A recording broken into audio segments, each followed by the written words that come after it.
The Aquarium Oxydator. If you've clicked on this video, you're either curious or you want to know more about this little device.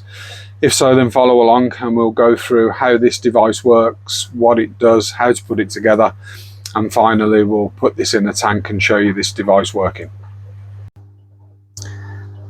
This little contraption here is the Aquarium Oxydator. I've had it a while. I did use it. As you can see from the top, there's remnants of some blackbeard algae on there. I've heard sort of mixed results. Is it any good? Is it not any good? But the reason I used it is because I thought it would be a good way to slowly release hydrogen peroxide into the water. The process that happens is you've got a 4.9% solution of hydrogen peroxide, so that's stronger than I'd normally use, but I suppose you could use the 3%, you could probably use the 6%, and it comes with two of these little it's a type of metal of some description, and it's like an activator. So what happens is that will react with the hydrogen peroxide, produces oxygen, so it produces oxygen, and then what it does is it comes out of little very tiny holes on the lid. So this goes inverted, I'll show you in a second, and then that clips into here, and then gradually it releases little sort of pure oxygen bubbles through there. So let's get this one together. I'm going to give it a go again. And if you're wondering why I've got tape on the top of my bottle, it's because it comes with two of them little activators, and it was an easy way to tape one down. So let's give it a bit of a shake first. Don't know if I need to, but let's give it a bit of a shake. And as you can see, I have used this quite a bit, but I probably wouldn't replace it with a 4.5%.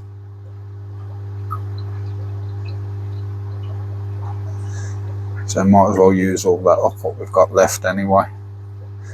I'll keep the bottle. I might fill it with some 3% just because I know where it is and where the other activator is, the other reactor.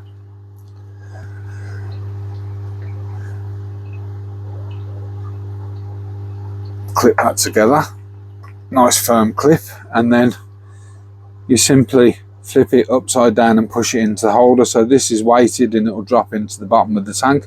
What I do want to do though is I want to see if I can get some footage of the oxidization process happening. So let's see if we can I'm trying to think of a way of doing this.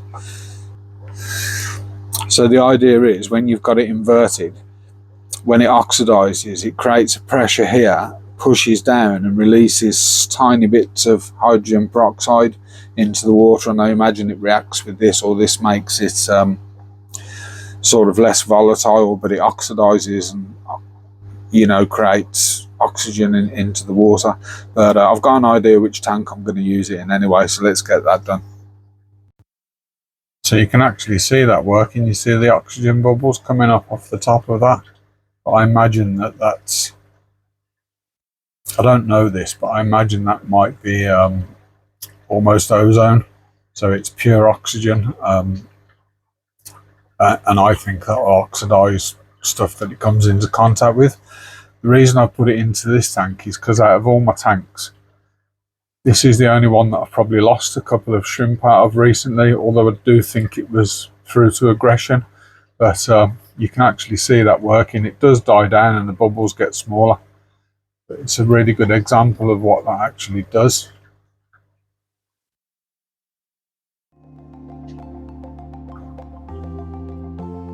And the shrimp seem to like it as well. Straight on now, having a pick around it. They used to before, if I remember correctly.